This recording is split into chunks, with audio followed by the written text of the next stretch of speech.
Yo, welcome back, welcome back.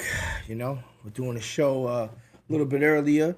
You know, we gotta talk a couple of things. Obviously, we're gonna do the UFC 325 review. We got another, G had obviously with me right now is G. This is our show, Drunk Sports Combat, MMA, punch you in your mouth, Hey breaking that guillotine. You know what I yo. mean?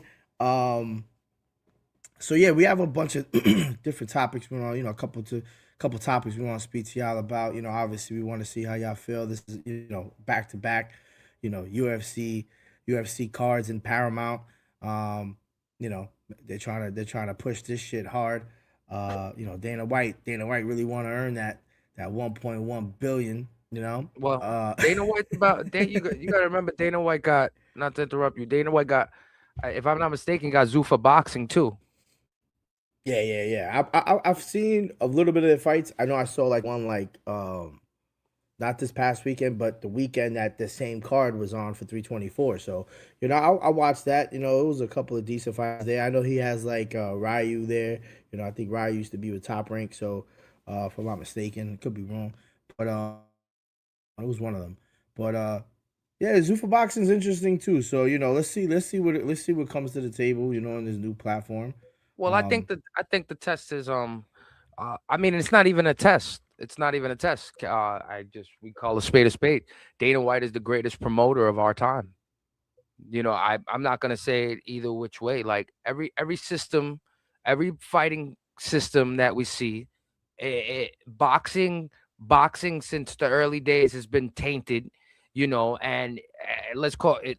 It took Al Sheik and these people with a lot of money that wanted to see these fights to make some of these boxing fights come to fruition. You know what I mean? Because promoters and that industry and that side, it just, I don't know what they do wrong, but they obviously don't do it right. And then you see other promotions that have been in the atmosphere of UFC. Where are they now? Nobody talks about the PFL. Nobody talks about the other promotions. yeah. They've gone down. They've disappeared. Data. A lot of people complain about like and it's outside sources for most part because I don't hear a lot of fighters complaining about it, but a lot of people complain about fighter pay. And Yeah. I think that that's a thing that plays into the why UFC is so successful. It's because they figured out how much exactly to pay fighters per fight. Nobody's ever going to be satisfied. And I know you Yeah. see these big boxing matches, and you hear, oh, shoot, well, Wilder got paid this, and Usyk got paid this, and you hear those big. No, Tank Davis got paid this, Ryan Garcia got paid this. You hear those numbers, but for a boxer, those numbers don't come so often. They come, they're big, huge paydays, God bless. But throughout a boxer's career, he had to get to like 40 and 50 in order to start seeing real numbers in boxing. Not So it's really. like, You can look at Canelo and Floyd Mayweather, like you know what I well, mean, those like are Manny every Pacquiao, now like and those then. guys. Most boxers have phenomenal records before they start seeing great fights, Yeah, though. yeah, but see, They but don't. With UFC, you could have a 10-0 record and you find yourself in an interim championship fight because a guy fell out. Because that quick that a guy fall out, 4 to 5 weeks, they'll get replaced, and it'll be your person that gets the call. And now you have a chance to be 10-0, be the interim champion, and way to a title. yeah, With boxing, they're not. I don't see people making that call coming up, and yo, we need you on short notice. Your record's 20-0, and this guy's 40, and this, like, I'm just saying with UFC, the formula seems to have been figured out. So I have high hopes for Zuffa boxing because Dana White is the number one promoter, in my opinion, of our time. yeah. But so this is where I'm gonna like push back, and I know we gotta That's still what you're get back to the supposed to do. card. You know what I mean? But you gotta understand, like MMA and UFC, it's a conglomerate. It's a monopoly. It's only controlled by Dana White. You know what I mean? And you have Why? Zuffa boxing Why is it only controlled by Dana White? because he Because promotes everyone. everybody else has tried, came, and failed. No promotion in the And atmosphere of it's MMA is as successful. It's not a monopoly if you're number one because everybody lost. yeah, but there's There's a also difference if it's a different monopoly if promoters. you bought everything out. If you So bought everything out, there's a difference. But and Bellator went under by themselves. Bellator was our UFC's damn near only rival. Bellator went under by themselves, and we took some of their high Michael Van Page, Chandler. We took some of their fighters. Ben Askren, even though he didn't do so good, we took some of their fighters, but we didn't buy them out. They flunk on their own. I don't think that's a Yeah, monopoly but when you're number one because other people failed. I don't see Dana White dishing out the type of money that a lot of these promoters, and that's why, and like in boxing, that's why the Sheik had to come over here and throw all that money around because he was forcing. There's 4 different conglomerates in boxing. You know, you got Matchroom, Top Rank, you got The Zone, you got Golden Boy, and you got elite fighters. Not a handful, not 1, 2, 3, but you got multiple 10, 15 great, I know, great, but great don't boxers. you think that sometimes that's a problem? Because Yes, fans no, I want to do. see fights. Fans I want to do. see fights. We're here for fights. We're not here for the promoters politicking why this won't happen, why that won't happen. Manny Pacquiao, Floyd Mayweather took years to happen. We hate waiting years for fights. You know, we're fans. And that's the problem with boxing, in my opinion. No, They and just make I us wait agree. too long for fucking fights. That's it. I love it. I Yeah, love but boxing. they pushed a lot, and they have been as of late.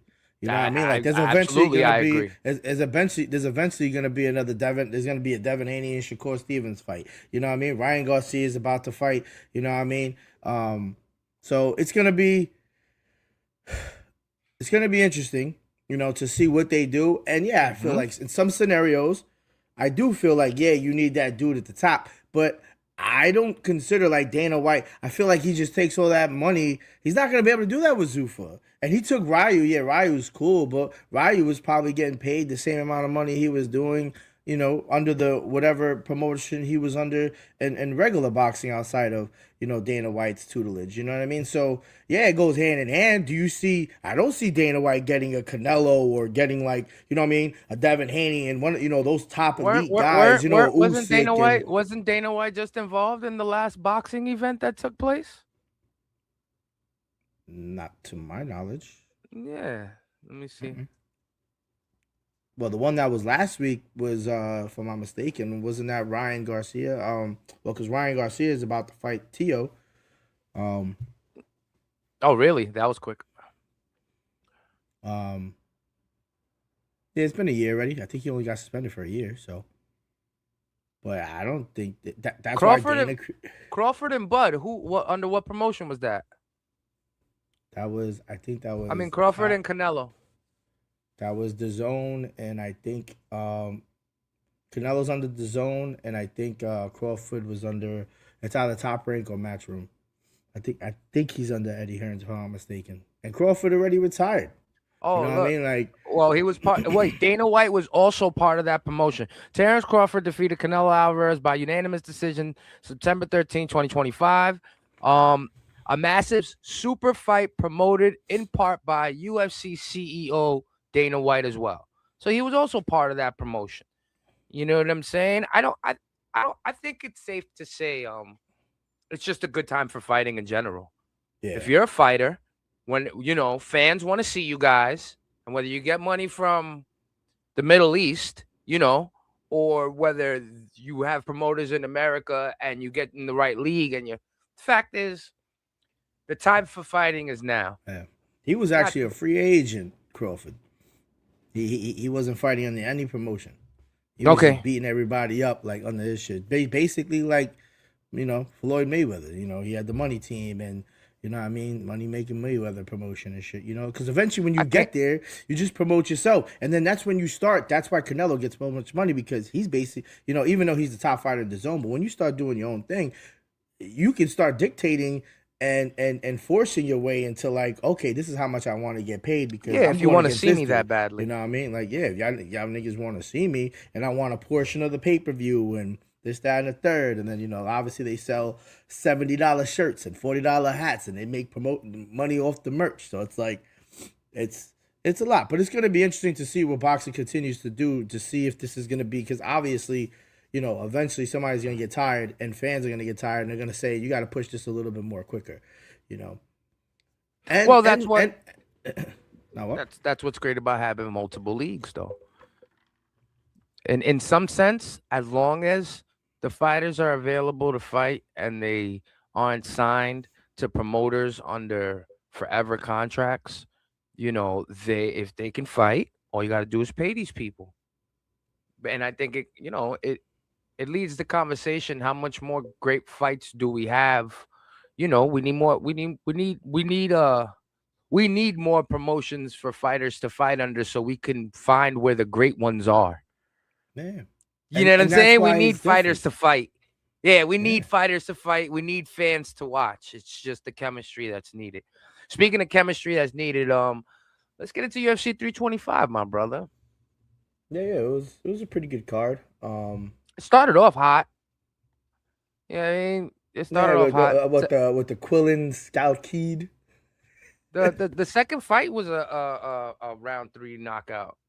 Then you had a whole bunch of decisions. You had a whole bunch of yeah. The you had a whole what well you had a whole bunch of decisions to start off the card.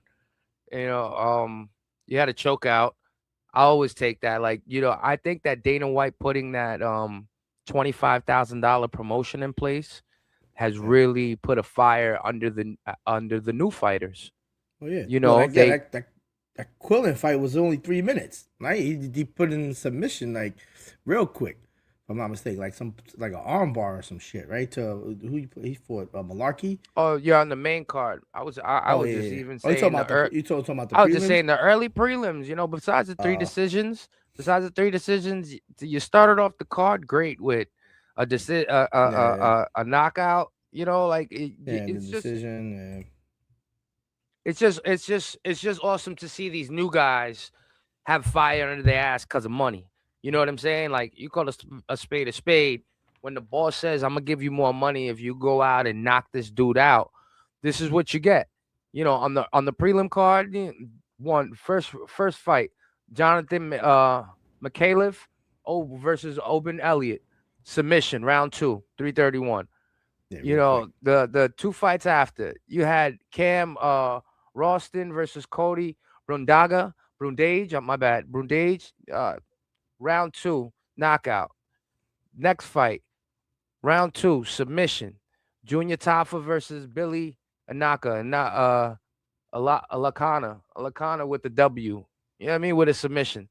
So then you go into the main card, and if not to compare it, but if the prelims and the early prelims, when you have a UFC numbered card like 325, that's your stage, you new guys. That's your stage. Mm-hmm.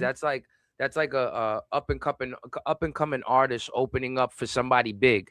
You know what I Mm-hmm. mean? That's really your opportunity to shine. You don't want no decisions. You don't want to leave it up to the judges. Even if you out there piecing the guy up and you making it look good, to some extent, you want to show out and ball out. You want that 25K Dana's offering. You want to look Right. good on the new promotion because there's new fans that are now invested to seeing these UFCs on Paramount because they were already on Paramount. So now they're like, oh shit, UFC's on. So you guys have a real opportunity to gain another fan base there, along with the UFC fan base. Show out. You prelim guys, early prelim guys, show the hell out, man, on these freaking UFC cards. It was a good card. I'll give it up. I like seeing knockouts and decisions. And with that, we'll go right to the main card. Quillen, first round decision. Yeah, I mean submission. You can't beat it. You know what I'm saying? Like, look at Nah, it. yeah, Look at word. it. He looks like a guy you don't want to run into in a bar. Like, you said hi to his girlfriend by accident. Hey, ma. And he just comes around the corner. What you said to her? Ain't nothing. Yeah, yeah, I yeah. ain't say nothing. Anybody Absolutely with nothing to her. anybody with a mustache like that and a mullet, they grew up fighting in bars in like like Oklahoma or some shit. You know what I mean? They grew up on farms fighting bulls, bro. Fighting bulls and chasing chickens. You see his mustache? He'll catch you a fish in the lake. You didn't even know there was a fish in that lake. Yeah, You know without no that? fishing pole, like he My just man caught was it with his wrestling hand. gators all his life or something, yo. That mustache right there, yeah, that should define, yo. And then you get into Yeah. the next fight. You get a third round decision. Tai Tuivasa, I think he's on a six fight losing streak right now. UFC don't usually keep people. The fact that he has a name, and if I'm not mistaken, this fight card was in over there, right? This didn't take place in the United States. This took place where? Where did UFC 295 take place? Yeah, 225. 325 talking about? Talking about this 325. card? Yeah, I think it was over there. I think it was New Zealand or something. Yeah, Sydney, Australia. It was Sydney, Mm, Australia. Now, so for it to be in Sydney, that's Tai Tuivasa's backyard. That's why the UFC put certain people on the cards. Dan Hooker, you know what I'm saying? Like Alex Volkanovski, you know what I'm saying? It's like you put them on the yeah, card because you're gonna fill out the arena because the people want to come see these people because you don't come there so often. So it's an yeah. international thing. And Tai Tuivasa, bro, I'm sorry, you letting your people down, bro. You letting your And people but down. but Teixeira's just a boring ass fighter. Like from what I saw, like I know this was his 10th fight or whatever it may be. Son, I don't know, boring man. ain't the word. It's not even boring. I don't know, He's man. too big. He too big. He big and doofy. I won't say it to his face, but he big and doofy. He just that ogre friend you got.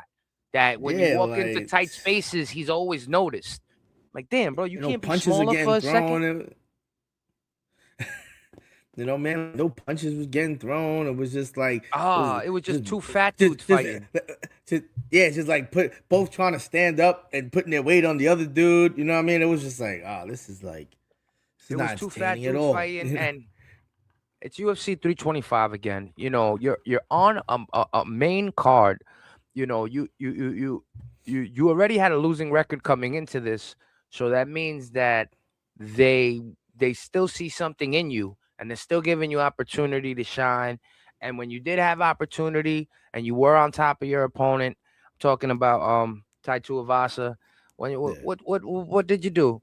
Yeah, you got a little bit bruised up in the beginning of the fight, but you had opportunity to take that fight over and throw balls to the wall and let those hands fly. But you couldn't. yeah, You can't. You know why? yeah.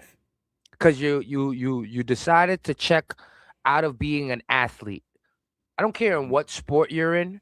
You know, there's really no sport unless you're an NFL player that you're supposed to be like over 300 and something pounds and shit. Unless you're a bodybuilder or you lift rocks for your sport, those dudes that lift heavy boulders and shit, the strong man. There's big boxers that are able to go 12 rounds. You know what I mean? 320, 350. Look at that. Tyson Fury was like over 300 pounds. Yeah, But he he's big, also but he he's looks like sloppy. 6'7". But he's Yeah, sloppy too. but He's he know how to box. You know what I mean? Like, Oh see, yeah, this but is the difference.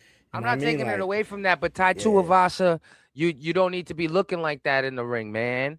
You don't need to yeah. be looking like that in the ring, man. Look like he don't train. You need to find the athlete in you if there is any left. You know what his trademark is, right? His trademark is doing something called the shoey, where when he wins a fight, this is what he's famous for. He wins a fight, he takes a shoe from somebody in the crowd, he pours a beer in it and drinks it. Okay. It's called the shoey. This is his signature No, yeah, move. yeah. No, I've heard of it. I didn't know what they called it. Everybody loves to see it. Everybody. Yo, they're in Australia to see it. He's on that card to see it. And what do? This is how you come out looking? This is the fight you give us? Yeah. I mean, you ain't doing no shoey when you lose. You know what I mean? Come Like on, this. man. I think it's time for him. I think it's honestly, I think if they don't give if they do give him one more fight, I think that's his last fight if he don't win. If this not being his last fight.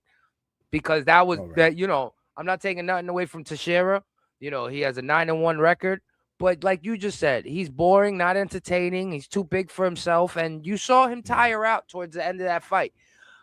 Another heavyweight with a little bit more stamina or coming in a little bit lighter might be able to take advantage of Teixeira. I don't think he's ready for the big leagues. But then again, you look at the heavyweights, what big leagues, who's left? Yeah, word. Yeah, they're all leaving. they're all leaving, already gone. All right, next fight on the card. Rafael Fiziev, Marco Rufi. Yo, Rafael Fiziev, man. Yo, is it Rufi or Ruffy? Ruffy. Yo, Rafael Fiziev, I root for him, man. He looked like he was doing well until He just wasn't and got knocked out. I took. All right, so because I like this fight, and just a side note, real quick, before I give my opinion, but yo, I'm watching a fight and I'm like, yo, that dude's name is Ruffy. Yo, you remember Edgardo had a dog named Ruffy, right? I don't remember You none of know, that, well, well, well, well, nigga. well, rest in peace. But I'm over here like, yo, this dude's named after my homie's dead dog. It's But probably vice versa. I think this guy's probably older than the dog. But yeah. yeah.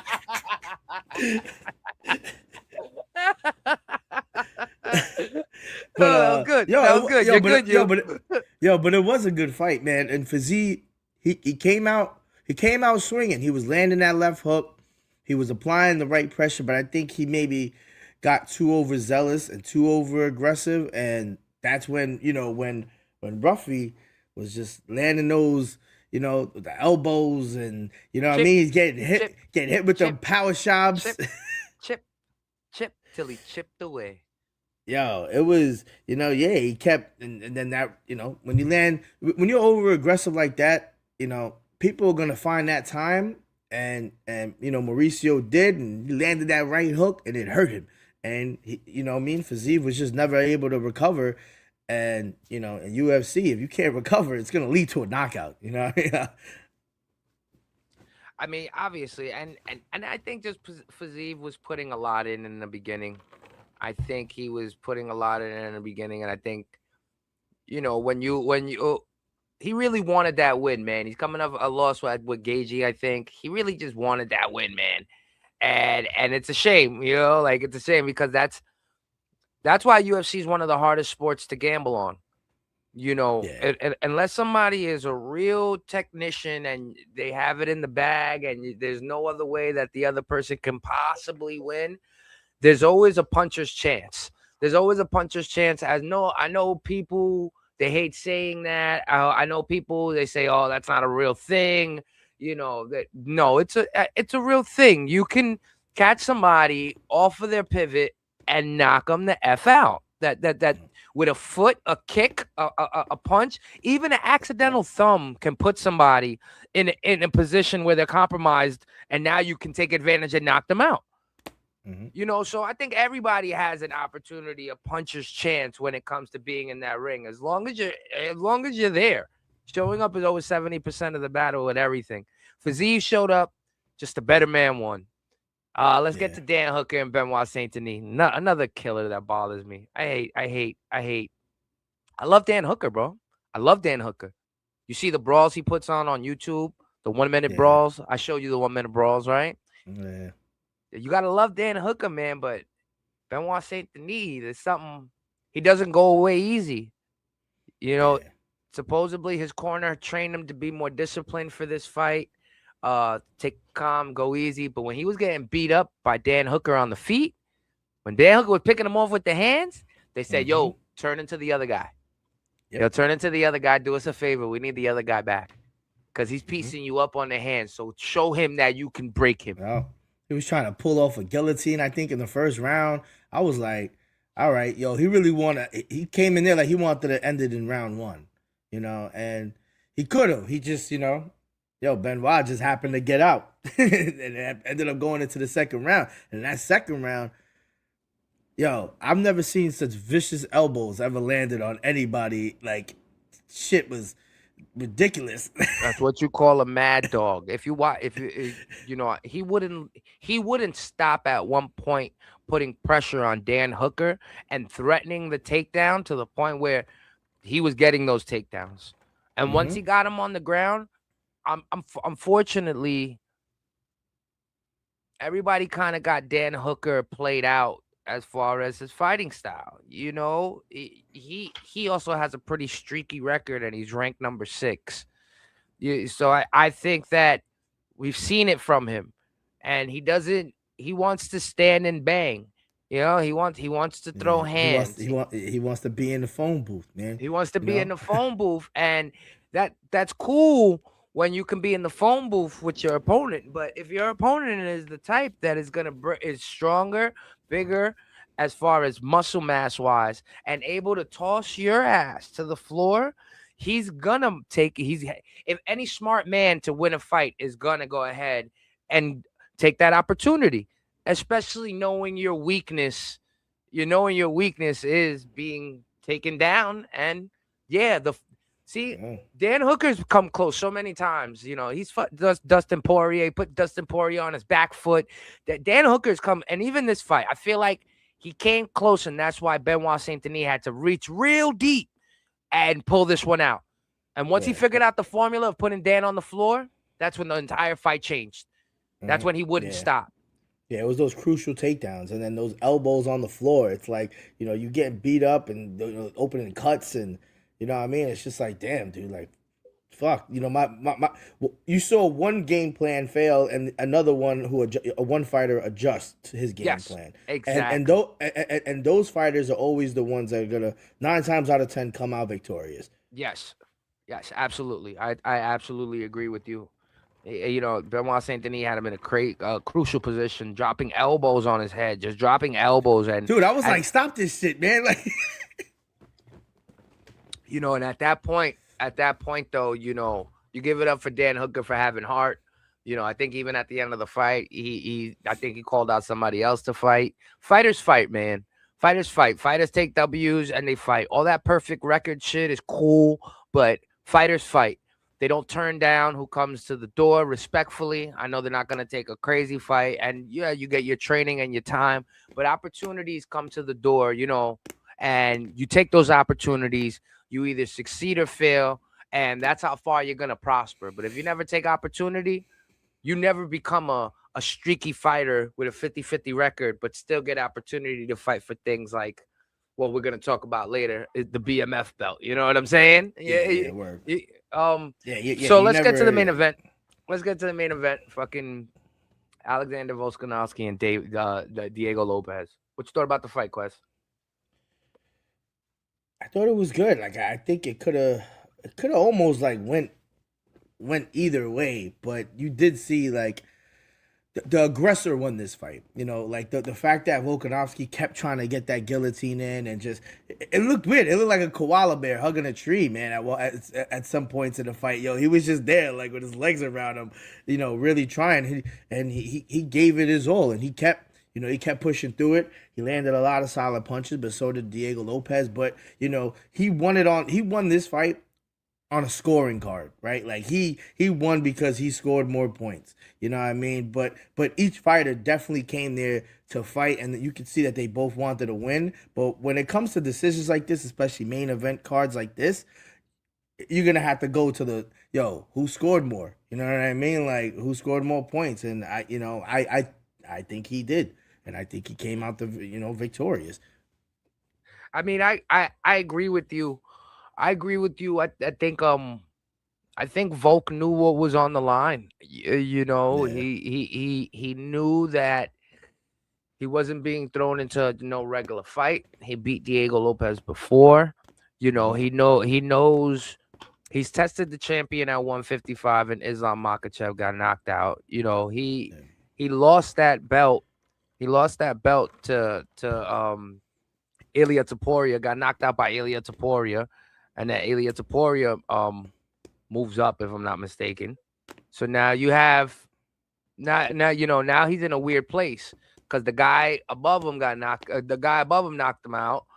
The guy above that knocked him out. So what are you gonna do now? You have no choice but to win this fight and become a champion like you were before. But now the question is like, who do you fight now? Lerone Murphy deserves a fight. Yeah. Mavzir Evolve deserves a fight. Don't get me wrong; they're at the top. But when you're gonna, I guess you can't fight it. You can't fight him on the White House card. I guess you could fight Lerone Murphy on the White House card. But do people want to see it? I don't know if people want to see it. Volk's name is so hype. He looks like he's in a position where he can be a great champion and clear out the rank. He can clear out the rank. He beat Brian Ortega, beat John Summit. You know what I'm saying? Like he beat John Silva. He could clear the rank. But does he want to do that? How many more fights does Volk have left in him? He looked good against Diego Lopez, but he beat him already before. It wasn't something that we already didn't see, you know. Yeah, And not no offense, Diego Lopez is a one trick pony kind of another guy that likes to stand and bang. You know, when yeah, Volk faced those other dudes that are a little bit more complicated or a little bit faster hands, you know. But I do believe that this is probably the best version of Volkanovski that we've seen. Facing the yeah, adversity, coming in, everybody was iffy on him. A championship fight, the bright lights. You're at home. You he even got dropped. He even got dropped by Diego Lopez. Got back up, mhm, tucked his chin, got back up. You know, yep, so salute to both of these men for putting on the fight. Salute to Volk for taking it. I just wonder what you do with Volk now. You know, like what do you do with yeah, Volk now? Is it time to clear the rankings out? Does he got that many more fights in him? You don't want to set him up for failure. You know what I'm saying? You don't want to give him some yeah. crazy At least for dog that's gonna yeah, burn him. But that's what UFC yeah, does. They give you the yeah. hardest fight that you could possibly get. They don't give a fuck if you're on your last fight or your first. Hey, and if that's what the consensus wants to see, then that's what that's what you got to give. That's the fan, right? You came into the league. You know what it's about. You know what I mean. You can't try to renege now and say, oh well, this is my last fight. All right, so then don't take the fight. You know what I mean? Well, Like, if you think about it, the phrase is true. Welcome to hell. Well, you're welcome to sell. You know, this is brutal for these gentlemen, man. Most of these guys been fighting since they've been 5, 6, 7, 8, 9 years old. Their bodies, their brains, the hits to the head. yep, This is brutal. Yeah, no offense. You're in toddler shorts in an arena with 15,000, 20,000 people. You're in toddler shorts. Back in the yeah, days of UFC, they used to wear whatever they want. People, Hoist Gracie used to wear a gi, and that used to be his trick. He would wait for you to go on the floor with him, and he would use his gi and grab his ankle on the bottom of his gi to start to choke you out. Used to have clothes. People used to wear things yeah, on their feet and on their. yeah, Now it's just almost bare bones besides your gloves and obviously what you're wearing, and it's a different sport. You gotta really have a mindset to be a fighter. I commend all these people. That's why we're on the other end of this yeah. mic talking shit, not fighting. Yeah, word, and for look, to have 32, 35 fights like in UFC, like that's fucking good, to have a 28-4 record. That's that's a fucking accomplishment, dude. Like, and this is what I want to say. Like, that's why boxers can fight 40, 50 rounds because they just know how to, they have that certain fighting style. It's a little bit more different. It's a little bit more, it's a little bit more brutal MMA. So, their life expectancy of fighting is not going to always be 30 fights. You might just, what I mean? You might get out of here before you even reach 20 fights, dude. You know what I mean? Like, it just depends on how much of a beating you're able to take if you even are not the person that can stop from getting beat that bad, right? Like that's the whole point. And a lot of these guys don't protect themselves, and they come in there with the strategies, but then the animalistic, comes out of these guys, and they're like, "Yo, fuck blocking. I'm gonna just charge at you and just try to punch you in your face so hard." Well, it's like that's the Gagey effect in my opinion. Hmm. A1 wrestler, but we only hear about it in story tales. You get to Yeah, see glimpses of the defense side of it, but never offensively because he chooses to, yes, be lose some brain offensive. cells in there. Because that at the end of the day, yo, I watch Gagey fights. I watch Max Holloway. Great segue. I watch Max Holloway versus Gagey for the BMF belt. And yo, Gagey was getting that fights change you. And if you get like 100 points in a game, that fight took like 15 points away from him. You know what I mean? If you Yeah, get like 100 points in a fighting game, that fight itself took like 15 points away from his fighting life. Because yeah, straight up, yo, the way he nah, was yeah, left, asked to call in the middle, still came to the middle and then got dropped with seconds left, that doesn't only destroy you physically but emotionally. Like that that's why we got him the way we got him in his last fight, because moments like that can make or break you. So as fighters, like I said, I salute to these people because I think the way to do it is just like, I love the way NFL does it. You get a player, he retires, and now he got a desk job. You know what I mean? UFC does that as well. You got Cormier, you got a lot of fighters on the desk.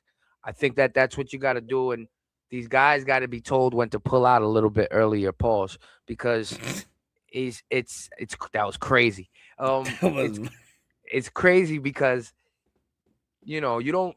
But all right, you stop fighting at 35, 40. Then from 40 to 45, you're impaired. There's no fighters union. These guys aren't protected for life. yeah. They gotta literally know when to hang it up and start to protect themselves. Look, I like BJ Penn. BJ Penn was a champion. Great, awesome. His antics outside of UFC, yo, are enough to get hit to make you ever wonder what he did if you didn't know he was a UFC champion, because he does some wild boy shit, and you can't say it's not CTE and all those hits to the head. And can't say that shit don't got something to do with it. You know what I'm saying? Like, yeah, yo. But yo, to this BMF belt, I wanted to talk about this BMF belt. So So like yeah, so how do you think, because I know right now like it's basically the top fighters in that division, whoever holds the belt, that's where the belt's going to stay until it moves up a weight class or move down a weight class. But obviously those fighters have to decide if they want to move up or move down. Do you wait, think wait, that's wait, still a good? well, What do you think needs to change? I think certain things need to. I think well, you just gotta from the way you're you describing it. ask yourself, how did this belt birth? This belt birthed with Nate Diaz versus George Masvidal. Now, we all know Nate Diaz, the Conor McGregor thing, his brother. He's a badass from Stockton, California. We all know George Masvidal, the backyard brawls, Kimbo Slice, the knee to Ben Askren, right? We know these guys' accolades, but if we're being honest, these guys' records weren't superb. These guys have taken L's in their records, which is why I don't think either of them has held a championship belt for their divisions. Let me see if Nate Diaz has before I say that. Was Nate Diaz champ? Um, Nate Diaz was never champ. So neither of them were ever champion. I'm sure they both got to fight for titles. I know Masvidal did when he fought Kamaru Usman twice. So I know he got to fight for titles. This belt was birthed because UFC was at a weird place. The champions that were champions have already beaten the dudes that weren't the champions. They needed money. Remember, this is November 2019, so you know what comes around very soon. Like they took the two biggest names in the sport at that time. At that time, because Nate Diaz just made a comeback. He was on the shelf for a minute and made a comeback. Then you take George Masvidal, who had done spectacular. We all love to see him. We love his mouth. He goes, violence, violence. All I know is violence. I just want to go in there and put violence on the guy. I don't know nothing else. Violence, violence. You know what I'm saying? Like, we seen him in the backyard brawls. You a bad motherfucker to be fighting in the backyard with no doctors and just a whole bunch of homies, and you surrounding each other and just throwing. Yo, you bad dude for that shit. I'm not gonna hold you. I'm not saying these men aren't bad men. Nate Diaz, middle finger up, fuck you in the middle of a fight while Yeah. he's leaking, slapping you instead of punching you in the middle of a fight. He's slapping you in the face instead of, yo, you bad motherfuckers. That first one, I could understand why they fought, because they were bad motherfuckers and they were never going to fight for championship belts. So this was an opportunity to put an event together that these motherfuckers could, boom, gotcha. We didn't. Well, I want to take into account what you said. This belt, both of these men both fought at 155 and 170. They both fight at 155 and 170. I don't think Dana White was stupid when he thought about, all right, if this belt's gonna be made, it gotta be eligible for two weight classes at the least. Because these guys, I gotta be able to fluctuate between fighters. 155 and 170, those fighters kind of linger in the same atmosphere. You do see a big difference, like when you see Volk take on Islam. Islam, put him to sleep, and Islam was a lot bigger. But Volk is one of the smaller 145ers. I would Yeah. say Volk is like a natural 145er, which is weird because he used to play like rugby and he was 280 pounds. You ever seen pictures of Volkanovski super fat? Yo, my nigga with Butterball, super fat, bro. He lost all that weight and became a fighter. That's why his Damn. story is phenomenal. Yeah, like for him to fight at 145 is crazy. But he looks natural to 145. These two men, those two rankings, 155 and 170, they're a shared rank in my opinion. Because a 150 fighter can bulk up a little bit, go to 170. 170 fighter can come down a little bit and fight at 155. Conor had both belts at the same. Conor had 145 and 155. Sorry, but you can do it between those two rankings. So now I get that fight. Now, Masvidal. Now they put another BMF fight up. It's Dustin Poirier versus Justin Gaethje. This is another one where these two fighters had high names, but they both lost to Khabib. And they both lost to Charles Oliveira. So what were you going to do? They weren't going to be champion. They weren't going to be champion. And people loved them, so they had high market value. So you throw another BMF belt in there. 4 years later, Dustin Poirier, Justin Gaethje, UFC 291. Awesome. That was Poirier's send out. And who better to put it on him than Gaethje? Right? Yeah. So now Gaethje gets to be. I understand this fight too. I get it because you see the formula they have right now. Get the two biggest names, guys that have fought for the belt but haven't achieved the belt or don't have the belt, and then put them together, and you make a beautiful recipe. I got it. You make a beautiful meal. Now UFC 300, you get Gaethje versus Max Holloway.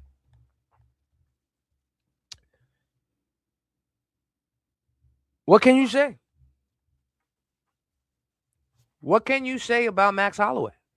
What can you say about Justin Gaethje? Max Holloway held that title at 145 for forever until he lost it to Volkanovski 3 times. 3 times he couldn't beat Volkanovski. So he don't fight for that title no more. I'm not going to fight for 145, even though Ilya knocked him out as well at 145. So that title is kind of like, what am I going to do with it? So you put him up for the BMF belt. Mind you, Max is a 145er naturally. Justin Gaethje, 155, lost to Khabib. So again, they've only been 3 BMF belt matches since it's created. That's what I'm looking at. Yeah. So you're saying nobody, like, let's say Dustin Gaethje doesn't, like, if I win that belt, am I truly winning that belt? Because I'm not even gonna defend it. It seems like. Well, not true, because Gaethje defended it against Max and Max knocked him out. I think it was just Masvidal on the way out. Masvidal was on the way out. You know, he was at the end of his career. He gracefully on the way out bowed out. Yeah. And then when so Max Holloway has the belt right now, then, right? Max Holloway does have the belt right now. And isn't Max Holloway about to fight Oliveira for the BMF? That's what I'm saying. If I'm not mistaken. Okay. But look at the names. 326, right? Yeah, look at the names that they do it. Look at the names that they do it. Oliveira is another one.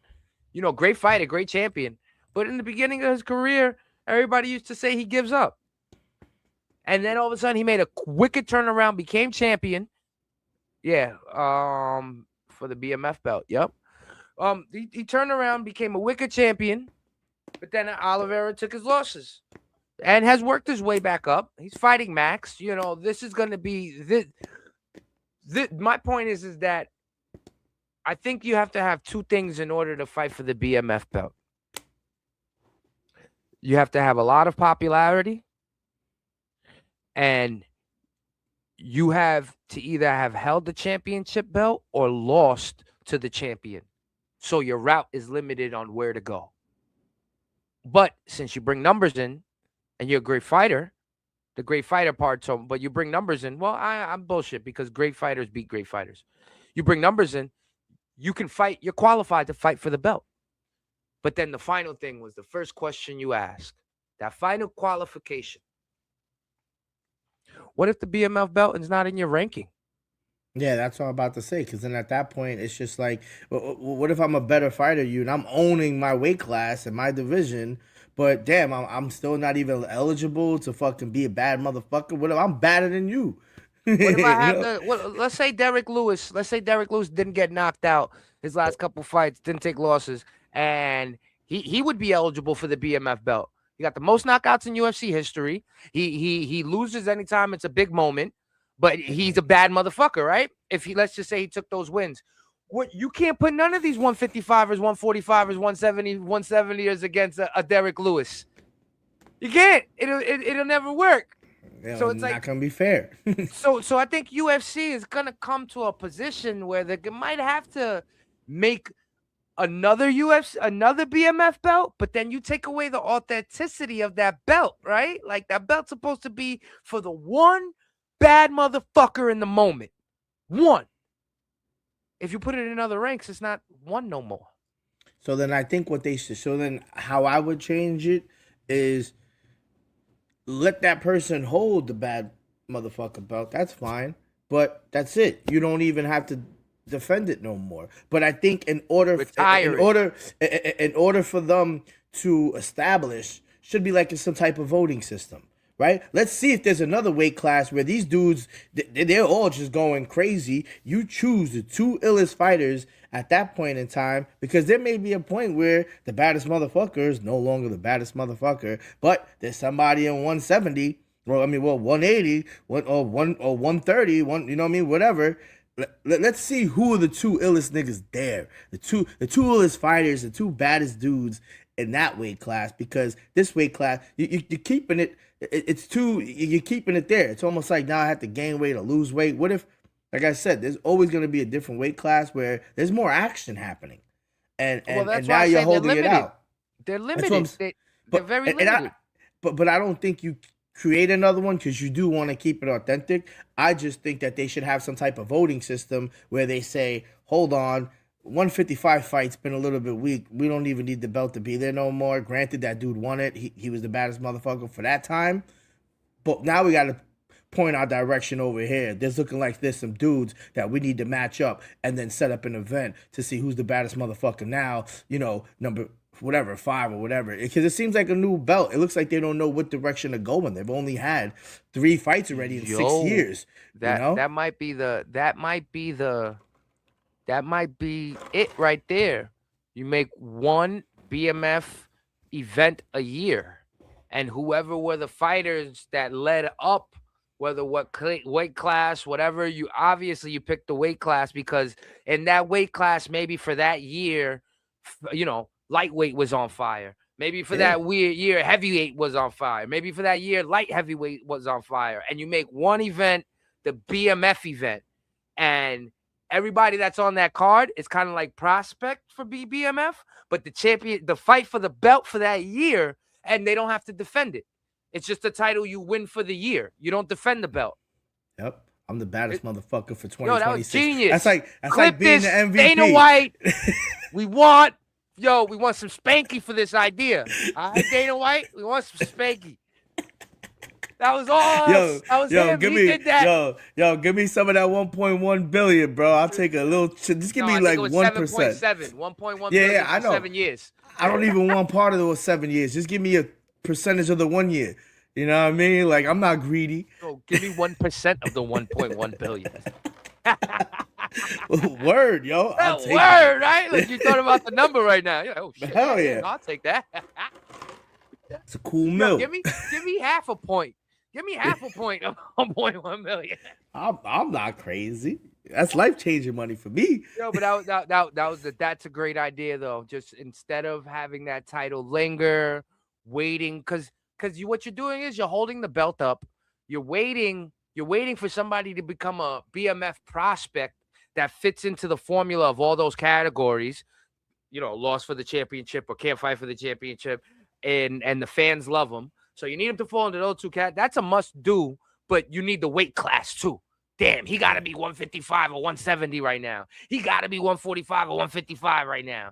And then you start looking weird and desperate when you take a person that's 170 and you match him with a natural 145er, and you make either of them change their weight in order to, now you just make the fight look foolish because they're not fighting at their best structure. They're not fighting at their full strength. They're fighting to compensate what fights you're trying to set up in order to keep this gimmick of this BMF belt running. Like, there shouldn't be one BMF champion just reigning at a moment. There should be one a year, like we just said, one a year, one big event. Bang. Yeah. No, yeah. That's what I think. I think that'll be good. And look what it's gonna do to the other weight classes. Like, if they see the other weight classes outshining their weight class, they're like, yo, guys, we gotta have better fights now. Like, I gotta show out because I want to be considered to be the BMF event. I want to be considered. That's what that Armin event, Armin Sarukian right now. He's in the lightweight division and he's under Gagey and Ilya Taporia. They're about to fight. Armin Sarukian, he's sitting there like, I don't want to wait for these niggas. I'm just gonna cut weight and I'm gonna go fight Alexander Volkanovski. That's a fighter right there. He's like, I don't want to wait for Ilya and Gagey to figure out their business. Who knows? Ilya's having this thing with his wife and the divorce. Who knows? So I'm gonna drop down weight. I think he's 6 pounds now, lower that I've seen, and I'm gonna fight Volkanovski for that title. This way, I can get a championship, have a belt, and get more money. You know what I mean? Like, you have to do that, and like you said, it'll force fighters to navigate the field differently. Because what if I did lose to the champ twice, and I'm like, shit, I can't fight this dude again. He's gonna beat me, or nobody. Like, yo, I can't. What the fuck? I'm already 0-2. Like, I'm already 0-2. Hey, yo, I don't think the third time's a charm. Like, I gotta wait till he loses this belt, somebody beats him, or like, I gotta wait. So instead of waiting, that BMF belt right now, the 145-pound guy got it. Man, I could cut down to 145, try to fight for that belt next year. Bang, let me start pushing and going hard. And now you win a couple fights at 145, you put yourself in the spot, and now you're eligible for that. You know what I'm saying? And the fans appreciate that. Fans love fighters with motive other than my kids. Yeah. It's so stereotypical. Athletes, I love y'all. I get it. Motivation is your kids, unless your name is the guy from the Wolves. What's the guy from the Wolves? Anthony Edwards. Oh, Anthony Edwards. Fuck about his kids. He don't give a shit about it. Unless your name is him, athletes, I get it. You all fight for your kids. You know what I'm saying? But when you guys are saying other things like, I want to be a champion. And in order to be a champion, I know I got to blah, blah, blah. When Muhammad Ali said, being a champion is the loneliest road. When we hear shit like that as fans, we like, oh, we got to try to follow him on that lonely road. I don't care how alone he want to be. I'm following him. Yeah, word. I'm running right behind him. You know what I mean? You become invested as a fan when we hear that dog in you as a fighter. Yeah. You know what I'm saying? Us as fans, we love it when, it's not the kids, it's not the money. The motivation is to be the best. We want to see the competitors go out there, compete, leave it all there on the line. That's why you train so hard all your life for whatever sport, entertainment route you are in. Now, show us that's your career. Entertain, compete, try to be the best you can, and go out like you are. Like the warrior that you are. I did this. Like Tom Brady. Tom Brady lost his family over football. You know what I mean? His wife left him because he was in love with football. But so much he look went what back he got. To football. Yeah, you know what I mean? Like, it kind of sucks. Hopefully people's family understands it a little bit more than you know what I mean, than his shorty. But it is what it is, you understand when you're when your kid understands when he's shopping at when they're shopping at Birdorf and not shopping at Caldor. All right, your kid understands. Word out. They're over there at Louis Vuitton and Versace, and they're not in Old Navy. You know what I mean? Old Navy who? What's that? That's a military unit. Word. That's. What? That's where they put the older dudes in the military? What's that, Old Navy? Word, yo, is that is that where is that the senior home for the Old Navy dudes? Yo, son, Old Navy. When my kids understand that I got all these Super Bowls, went to every game, and I'm still a commentator for the NFL, for you to be living how you live, And if you never understand it, click button. I don't know what to tell you, bro. Word up, man. Yo, That was but good though. That yo, was good though. That was good yeah, though. yo, great episode as Yes, always, sir. man. Thank y'all for tuning in. Don't forget to like and subscribe. You know what I mean? We got Cash that's still doing the Doghouse Boxer Show. You got me and G doing the MMA talk. Let's go. Drunk Sports Combat's back. Me and Cash still doing the real sports talk from the Knicks and Drunk Sports Talk, real sports talk. We Don't all talk sports about them talk. right now. You know what I mean? Like, yeah, I don't want to talk about them, but in a couple of days. But it is what it is. They didn't have OG or Cat, but I'm not gonna I digress. I'm not even gonna complain about it. But thank y'all for tuning in. Make sure y'all check out the store as well. It's gonna be in the link. Is gonna be in the description. You know what I mean? Buy some merch. Support us podcasters. We do this shit for fun, even though we got other things out here. Thank y'all for tuning in. Peace. Yo, later.